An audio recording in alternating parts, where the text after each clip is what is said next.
Thank you, Madam Chair. Thank you, committee members, for taking my testimony. I don't have a written testimony, but I sat behind those in your seats for 2 terms, and this is one of the things that would always make me wonder why we are not doing it. Just like if we have to get license, if you have to drive a car, you have your license, you have your insurance, we're talking about a weapon that could, it's not a knife that you have, it's a weapon that can kill with one trigger.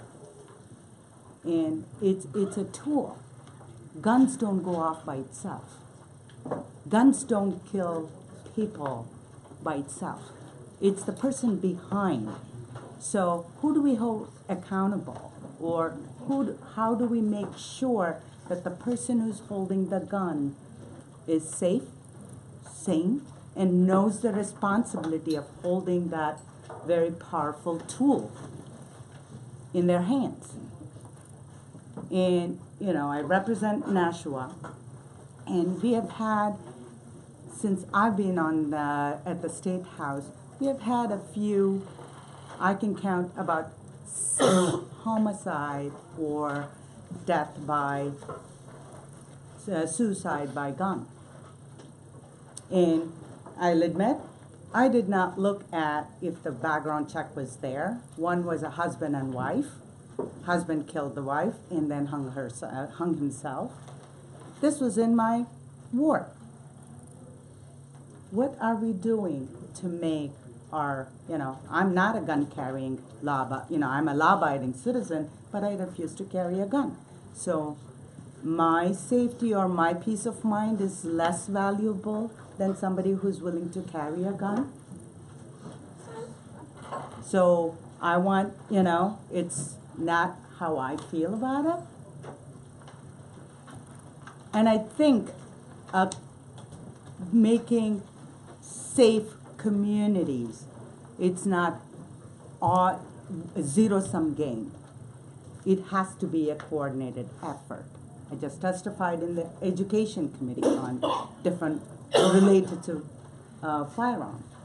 So it has to be a coordinated effort in order for something to be safe, so we can make sure as an elected official, I can confidently go say, we are doing everything to keep our communities safe. So from that angle, we have talked about this background check as a loophole for a long time. Even before I got to the State House, I'm serving my 4th term. So we keep talking about it. Let's do something about it. And I think time is right. And I am. Thank you. I have a question. All right. I don't know if I can answer, but I'll try. Thank you very much. The reason we have a right to own guns, it's got nothing to do with suicide. It's got nothing to do with all the reasons we're here. You speak up a little, please.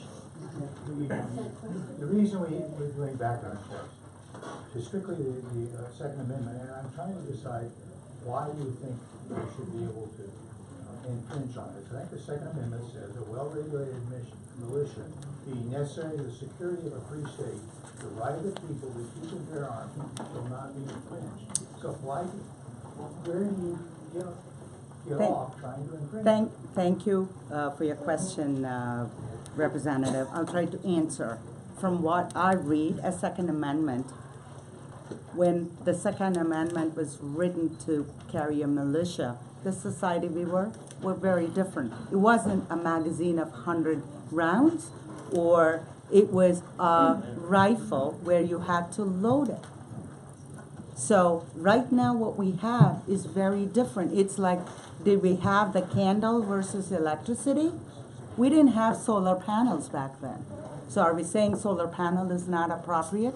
So from Second Amendment right, I'm not saying impinging background check. If I have to have license to drive my car and I have to have all the checks. If I'm applying for a position, my background check has to be done. Why not do it for this too? Okay, excuse me, this is turning into a debate which we will not have. I just have a question. One question.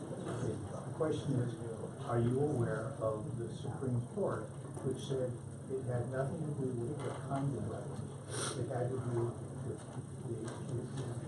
we have to have a well-regulated militia on an individual basis. We disagree on what militia is, and from that point of view, I do believe Second Amendment, this is not an impingement on Second Amendment, from how I see it. Thank you. Thank you.